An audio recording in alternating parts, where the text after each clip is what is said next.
Olá, eu sou a Marcionise Bavaresco, sou atualmente doutoranda no programa de pós-graduação em jornalismo da Universidade Federal de Santa Catarina. Eu estou aqui hoje a convite do professor Jorge Juin para conversar com vocês um pouco a respeito de perspectivas teórico-metodológicas nas pesquisas em jornalismo. Especificamente, ele me pediu para falar um pouquinho a respeito da perspectiva teórico-metodológica que eu desenvolvi e com a qual eu dialoguei na minha dissertação. Também foi defendida do programa de pós-graduação em jornalismo da UFSC. Em 2017 eu concluí essa pesquisa. O título da minha dissertação é Jornalismo, Identidade Regional e Controvérsias Públicas, a definição simbólica do extremo oeste catarinense na imprensa. Então, no primeiro momento, é importante ressaltar o que é, de fato, uma metodologia, o que eu entendo como uma metodologia. Vocês devem ter observado na minha fala que eu sempre falo de perspectiva teórico-metodológica, não exclusivamente metodológica. Eu gosto de dar essa ênfase para lembrar que uma perspectiva metodológica nunca é exclusivamente um método de análise do material empírico, mas sim todo um arcabouço teórico e metodológico que você desenvolve em conjunto, determinadas visadas teóricas, elas possibilitam ou não a mobilização de estratégias analíticas também específicas. Então, teoria e metodologia são indissociáveis. No caso da minha pesquisa, eu trabalhei com a noção de enquadramentos, que muitas vezes aparecem na literatura da área com a nomenclatura em inglês, frame. Os quadros, ou frames, eles são, na interpretação com a qual eu dialoguei, princípios organizadores da interpretação a respeito de determinadas situações. A forma como eu, por exemplo, interpreto uma determinada situação, uma determinada informação, ela é feita com base nesses quadros interpretativos, que são culturais, são baseados na cultura. Então, a partir de uma vasta literatura que já existe, especialmente na ciência política e na comunicação, a respeito de enquadramentos, de como é possível mapeá-los, analisá-los, perceber a construção desses enquadramentos, eu optei por um tipo de análise que se chama de análise indireta de enquadramentos. Basicamente, só para situar, existem duas formas de você olhar para os enquadramentos manifestos num texto jornalístico.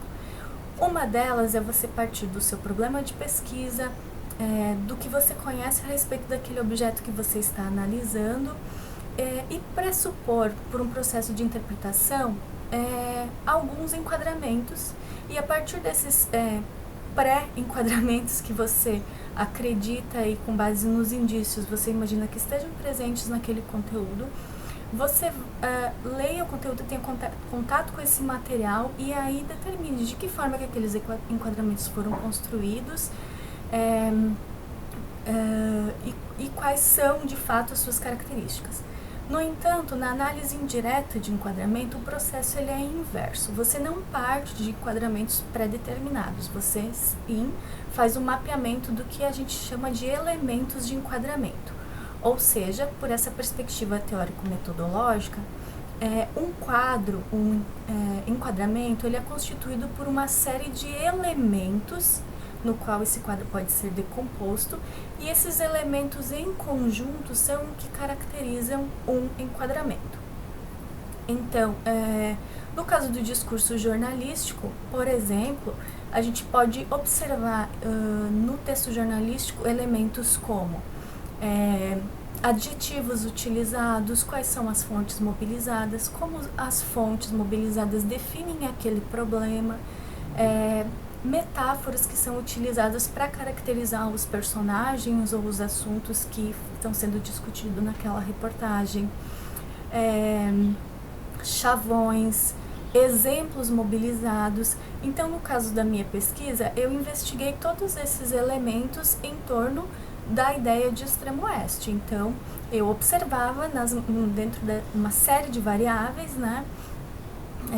que eu coloquei como categorias, uma série de categorias que eu identifiquei a partir da literatura, a partir das discussões teóricas e de estudos prévios que mobilizaram a análise de enquadramentos, e a partir dessas leituras eu observei uma série de elementos que eu poderia analisar, e com uma análise prévia do conteúdo jornalístico, eu fui refinando isso e vendo quais os elementos eram importantes para aquela minha pesquisa, para a minha pergunta de pesquisa e para os problemas que eu queria enfrentar. Então eu cheguei a um número de variáveis, de mais de 100 variáveis, que poderiam ou não estar presentes em cada uma das matérias jornalísticas, né? Para colaborar com esse processo analítico, eu utilizei também um software que ele me ajudou a agrupar as reportagens, como eram várias reportagens a qual eu apliquei essa análise, foram 161 textos jornalísticos entre reportagens e notícias, e esse software ele me ajudou a agrupar grupos de textos jornalísticos que tinham maior semelhança de elementos, ou seja, eu codifiquei essas reportagens a partir dos elementos, e aí depois eu reuni com a ajuda desse software para identificar as reportagens que tinham mais elementos comuns. E aí eu analisei cada um desses grupos de reportagens para caracterizar qual enquadramento aqueles elementos comuns formavam. Porque uma característica do enquadramento é que ele é um princípio de organização da interpretação que ele é compartilhado, ou seja, um enquadramento não é algo unicamente meu, né? Não sou apenas eu que vejo a região extremo-oeste daquela forma, mas sim um grupo, né, de pessoas, já que está baseado na cultura, então aqueles elementos eles são comuns àquele grupo, né? E outra característica também é que um enquadramento, para ser entendido como tal, ele tem que ter uma durabilidade ao longo do tempo. Ele não é uma forma esporádica de ver determinado ângulo, né? Não é uma angulação esporádica para você olhar para uma notícia, para um agente, né, daquela notícia qualquer, mas sim algo que tem uma certa durabilidade. Então, por exemplo, quando eu falo de um enquadramento econômico, por exemplo, eu estou falando que dentro da minha proposta de pesquisa existe uma forma de ver aquele problema social com um viés econômico, que é constituído por uma série de características que eu posso mapear no texto. Então, essa é a ideia do enquadramento. Falando sobre as vantagens e desvantagens dos enquadramentos, uma crítica que às vezes é feita à noção, né, aos princípios teórico-metodológicos do enquadramento, é que ele, por vezes, em algumas análises, ele fica muito numa questão quantitativa. Ou seja, é muito comum o uso de softwares, como eu falei, e de uma mensuração, né, que geralmente é feita com grande quantidade de material empírico, mas que fica muito na questão quantitativa, né? Por exemplo, em mapear quantas vezes determinados termos aparecem, e a presença daquele termo já identificaria o enquadramento.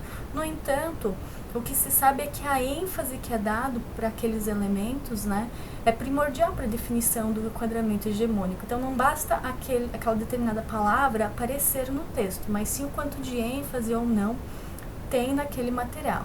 Então, para evitar, né, esse problema, as pesquisas mais recentes já têm incluído em suas análises uma preocupação muito grande qualitativa. Então, como eu fiz uso desse elemento software na minha pesquisa, né? Ele me ajudou a trazer dados e a agrupar as reportagens de acordo com o número de variáveis que sem o software eu não conseguiria fazê-lo, né? Mas a partir daquele agrupamento, o meu olhar sobre aquele grupo, né, de reportagens e a interpretação de que enquadramento que eu estava vendo ali foi toda uma interpretação qualitativa, e que exigiu um processo, né, de leitura de conhecimento, aquele objeto de conhecimento teórico também dos enquadramentos, que me permitiram uma interpretação baseada em elementos sólidos o suficientes, né, para serem apresentados de acordo com as preocupações formais, né, da produção de conhecimento científico.